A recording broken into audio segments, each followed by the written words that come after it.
It's no secret that the WNBA referees need to be investigated immediately. The WNBA has officially crossed into chaos. What started as a season filled with highlight reels and record-breaking viewership has now spiraled into an FBI-level controversy that no one saw coming. Reports are surfacing that federal authorities are quietly looking into claims that WNBA referees may have played a role in targeting certain players, most notably Caitlin Clark. The WNBA referees, man, there has been a lot of conversations this past season in regards to the commissioner, the referees, and the injuries. Now, some new data has been revealed, and we're going to talk about this thing because they trying to say the referees and all these different set issues is not responsible for the injuries. After months of violent fouls, ignored calls, and suspicious officiating, fans are demanding answers. How deep does this go? Who's really protecting the league's image?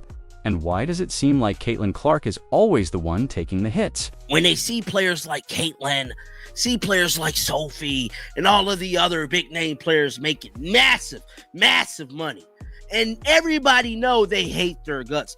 Well, not massive money like in a W sense, but more than them. They make more than them, bro. They make more than them. They might feel a type of way. How would you feel wake up going to work every day knowing that these ladies make more than me? It all started with one brutal moment that fans can't forget. The hard foul that sent Caitlin Clark crashing to the floor mid-season.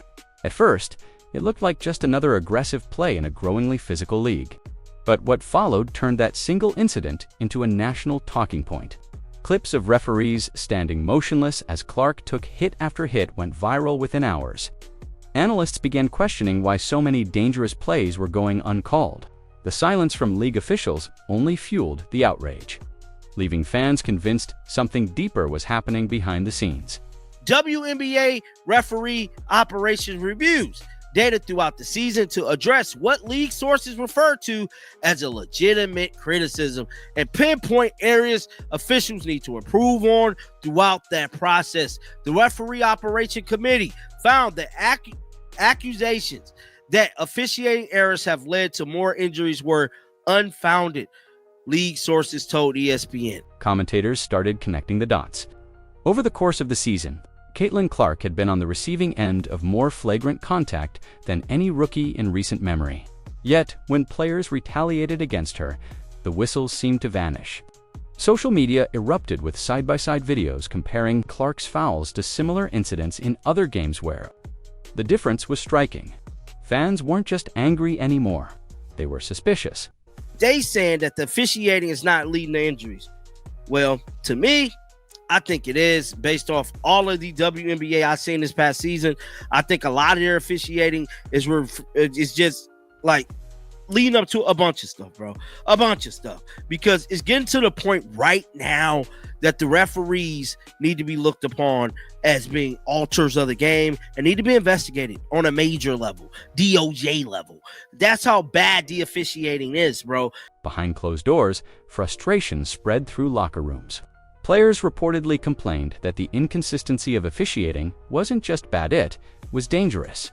Coaches began questioning the league's accountability, wondering how many more missed calls it would take before someone got seriously hurt.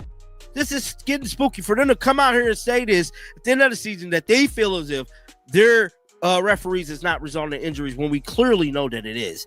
When Clark herself was asked about the rising tension, she kept her response measured but revealing. "I just play through it." That quiet statement spoke volumes, hinting at the emotional toll the situation had taken on her. Then came the bombshell. Leaked reports suggesting that federal authorities were alerted after a growing number of fans filed formal complaints about player safety and potential referee misconduct. Because we know this year there was major injuries on a legendary level. Now, this article goes on to say the WNBA will not punish through fines or suspension officials for a single error, but it is instead assess their body of work through the season. If there is a common string of mistakes, that will be addressed, sources has said. So basically, if you miss a call and you alter a game, y'all want to know what the W said? Oh, don't worry about it. We got to see a string of events, and then we're going to handle that behind the scenes. The WNBA tried to downplay it, but by then, the damage was done. The question hanging in the air was no longer whether the referees were bad, it was whether they were biased. And as more voices demanded transparency, the league's crisis was just beginning. Y'all mean to tell me that shouldn't spark a DOJ, Department of Justice, governmental investigation? I think it should be. And I think it should be a major investigation into the W as a whole. Kathy should be investigated. Everything should be investigated based off everything we heard, seen, probably documented. I'm not the only one, bro. As the clips of Caitlin Clark's uncalled fouls spread across every corner of social media, one thing became clear: the WNBA wasn't ready to talk. Days passed, then weeks, yet no official statement came from the league office or Commissioner Kathy Engelbert. That silence was deafening. Fans began to see it as more than oversight. It looked like avoidance. Hashtags like hashtag Protect Caitlin Clark and hashtag WNBA REFS exposed started trending, with fans demanding accountability. Even major sports outlets began covering the outrage, noting how the league's inaction was fueling mistrust among its most loyal supporters. The frustration wasn't just online. Inside arenas, fans held up signs reading "Fair play for all" and "Refs under watch." Every time Clark hit the floor, the boos grew louder, not for the opposing players, but for the officials. Reporters described the atmosphere as tense, saying even veteran players appeared uneasy about the league's growing PR disaster. Still, the WNBA leadership refused to issue any meaningful response, leaving fans to fill the silence with their own theories. Behind the scenes, several former referees spoke anonymously, describing a system under pressure. They revealed that many officials were overworked, underpaid, and constantly fearful of being demoted. Some even hinted that favoritism and internal politics could play a role in which referees were assigned to high-profile games. When combined with Clark's rising fame and polarizing reputation, it painted a troubling picture, one where personal bias could easily slip into professional judgment. By this point, it wasn't just Clark's fans raising alarms. Analysts and even rival coaches began acknowledging that the issue had gone beyond sportsmanship, was a matter of player safety and league integrity. ESPN segments debated whether the WNBA was losing control of its own narrative, with no answers and no action. The public pressure only intensified. Then came the breaking point: a whistleblower from within the officiating department reportedly contacted federal authorities, alleging that patterns in missed calls might not be accidental. The FBI had reason to look closer, and suddenly, what started as a social media uproar was turning into a full-scale federal investigation. The turning point came when a former WNBA official, whose identity remains undisclosed, they stepped forward with what they called evidence of intentional negligence. According to early reports, this whistleblower claimed that certain referees were pressured directly or indirectly to let the game play out, when it involved specific high-profile players like Caitlin Clark. The reasoning, they alleged, was that controversy drove attention, and attention meant ratings. It was a stunning claim that painted the league's silence in a whole new light. Suddenly, fans weren't just accusing the referees of bias. They were accusing the WNBA of orchestrating chaos for profit. Sources close to the investigation hinted that the whistleblower provided internal emails and communications, suggesting league executives had discussed how physicality boosts engagement. Those words became the spark that lit up the internet. Commentators accused the WNBA of turning Clark into a sacrificial storyline, the golden rookie whose mistreatment was quietly tolerated because it kept people watching. The FBI's decision to step in signaled that this wasn't just a fan theory anymore. It was a matter of potential misconduct at the organizational level. The whistleblower's claims sent shockwaves through the media. Sports journalists who had once dismissed fan outrage now demanded transparency. Every network wanted a statement, but the league's office stayed locked behind closed doors. Players began to feel the weight of the growing scandal, unsure if they were caught in something bigger than basketball. Meanwhile, fans continued dissecting game footage, matching the whistleblower's claims against hours of referee decisions. The patterns were alarming: late whistles, ignored contact, and calls that seemed to favor narratives over fairness. Social media became an open courtroom. and public opinion was clear. If the claims were true, the league's credibility was hanging by a thread, as federal investigators began interviewing former officials and league employees. The question wasn't just whether referees were at fault, it was whether the league itself had built this chaos by design. And the truth, as many feared, was about to surface. When news broke that the FBI had officially opened a preliminary investigation into the WNBA's officiating practices, the sports world went silent. What started as whispers among fans had now reached the highest level of law enforcement. According to multiple sources, the Bureau was examining allegations of misconduct, bias, and potential manipulation of game outcomes. Agents reportedly began collecting footage, communication records, and even referee assignment logs to determine whether there was a pattern suggesting deliberate negligence toward certain players, especially Caitlin Clark. The move by the FBI sent shockwaves through the league office. Executives scrambled to release a carefully worded statement insisting that the WNBA welcomes transparency and fully supports integrity in officiating. But that damage control message did little to calm fans who had already made up their minds. Many viewed the statement as another corporate deflection rather than genuine accountability. Social media was relentless, with fans tagging the FBI in old game clips, begging investigators to look at this one. Inside the league, the mood was panic. Coaches and players were suddenly advised not to comment publicly, while team owners quietly began seeking legal counsel. Insiders revealed that several referees were temporarily suspended or reassigned pending review, though the league refused to confirm details. Meanwhile, sports media outlets like ESPN and Bleacher Report began running round-the-clock coverage of the scandal, calling it the most serious integrity crisis in WNBA history. The FBI's early findings reportedly pointed to irregularities in officiating consistency, especially in games involving Caitlin Clark's team. Though no one had been charged, the implication was enough to shatter trust across the league. Fans who once celebrated the WNBA's rise now questioned every basket, every foul, every game-ending call as federal investigators continued digging. Rumors swirled that the Bureau had uncovered private communications, suggesting internal debates about Clark's impact on the league's media narrative. If true, it meant officials weren't just making bad calls, they were protecting an image. And for the WNBA, that revelation was far more damaging than any missed whistle.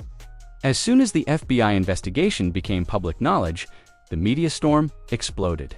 Every sports network, from ESPN to Fox Sports, ran segments dissecting every missed call involving Caitlin Clark.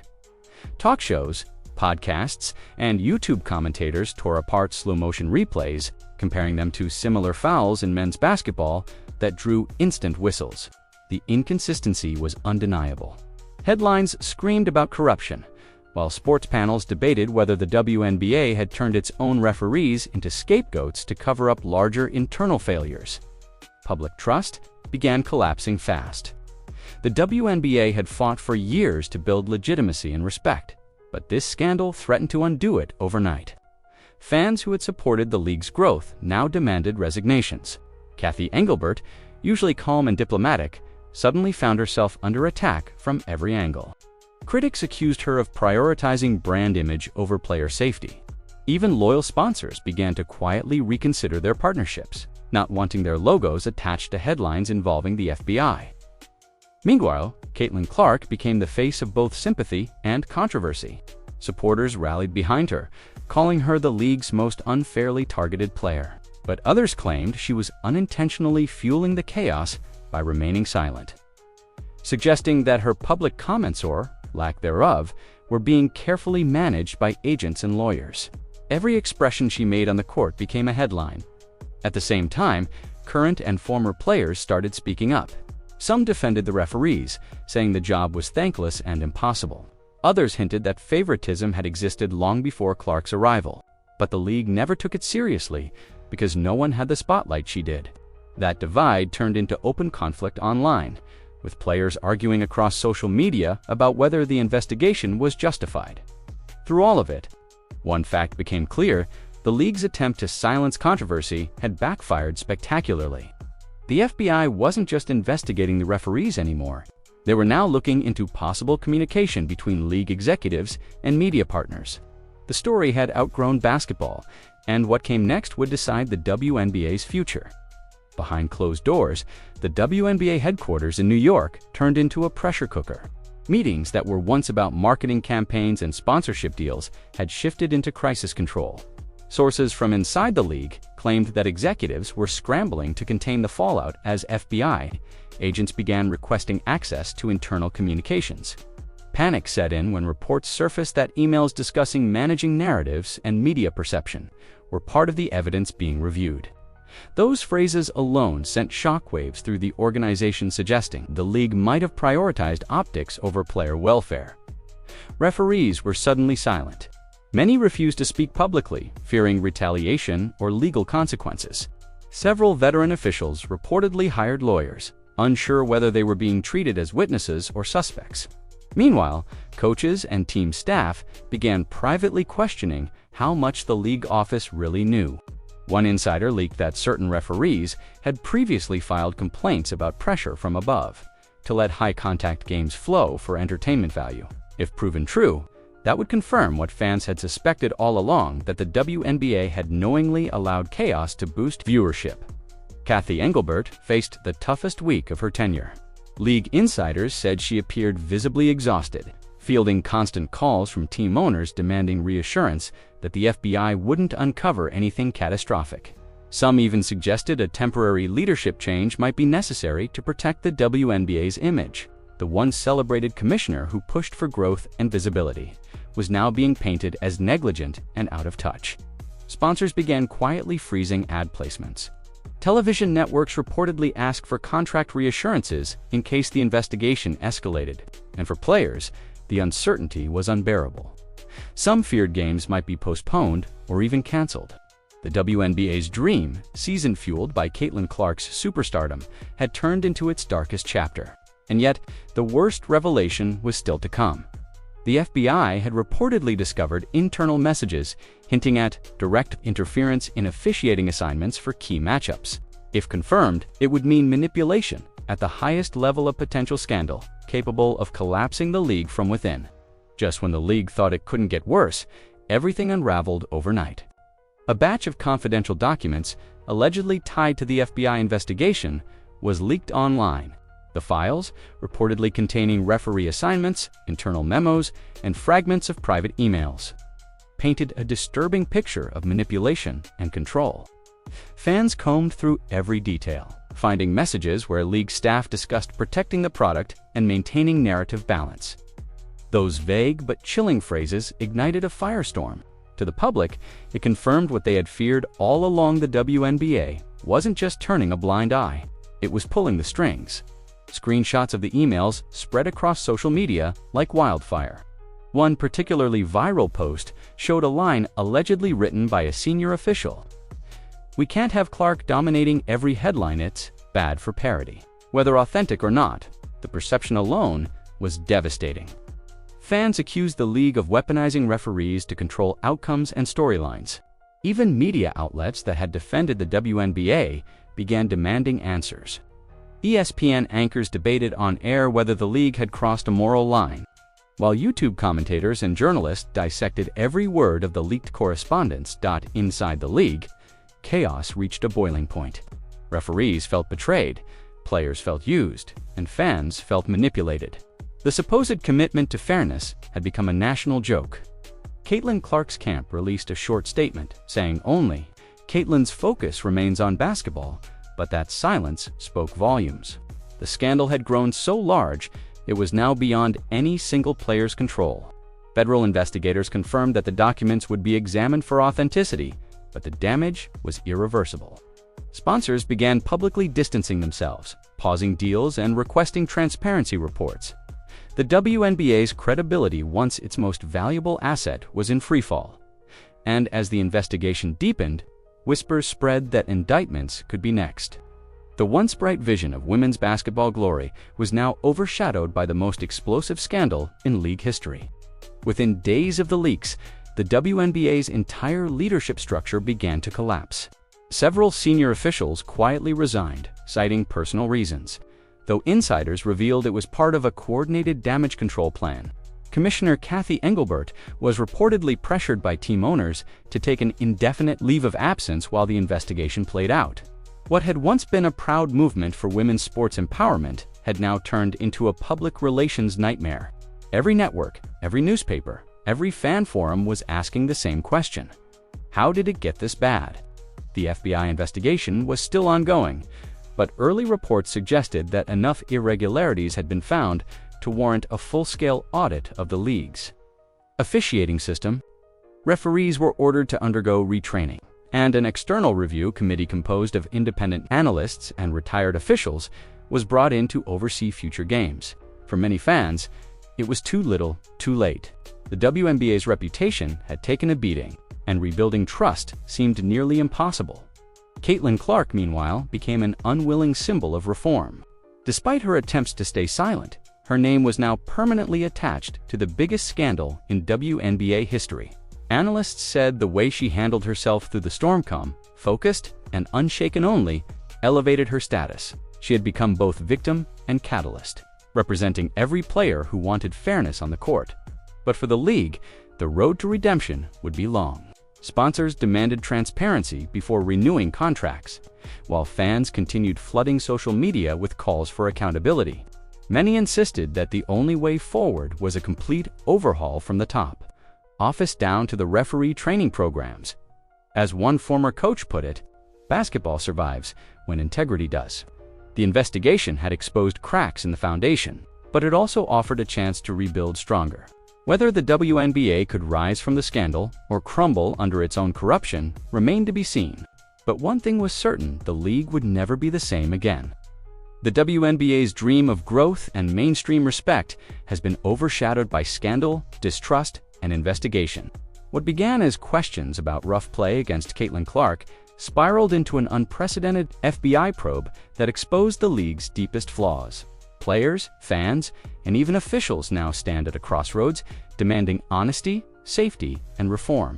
Whether the WNBA rebuilds its integrity or fades beneath its own mistakes depends on what happens next. But one truth remains: this controversy has forever changed how the world sees the league, and there's no going back to the way things were before.